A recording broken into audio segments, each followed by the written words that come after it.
नजर नहीं आए। लेकिन चांद के गिर्द घूमने वाली सैटेलाइट जो मुसलसल हमें चांद की फोटोज भेजती है, उसमें काफी कुछ देखा जा चुका है।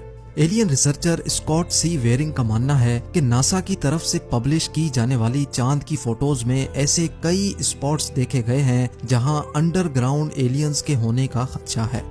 उन्होंने नासा की तरफ से पब्लिश की जाने वाली फोटोज में चांद पर एक ऐसे स्पॉट की निशानदेही की जिसमें एक अजीबो गरीब किस्म की बिल्डिंग नजर आ रही थी। स्कॉट का मानना है कि ये चीज चांद पर दिखने वाली बाकी तमाम चीजों से काफी ज्यादा मुख्तलिफ है और ये किसी भी तरह से नॉर्मल नहीं लगती।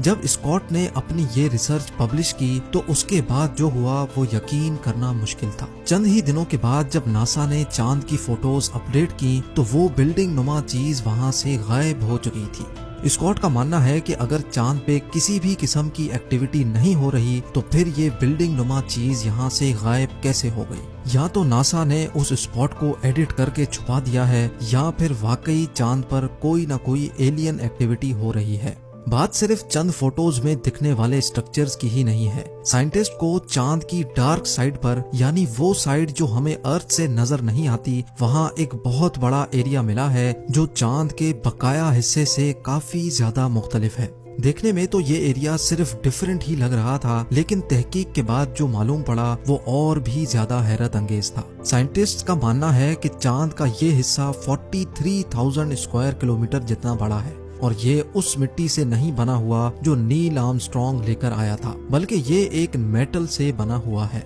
साइंसदानों का तो मानना है कि करीब 400 अरब साल पहले कोई बहुत ही बड़ा एस्ट्रॉइड चांद से टकराया था, जिसकी वजह से ये मेटल चांद पर ही रह गया है। लेकिन कई रिसर्चर्स इस बात को नहीं मानते, क्योंकि अगर इतना बड़ा एस्ट्रॉइड चांद से टकराता तो चांद 2 टुकड़ों में टूट चुका होता।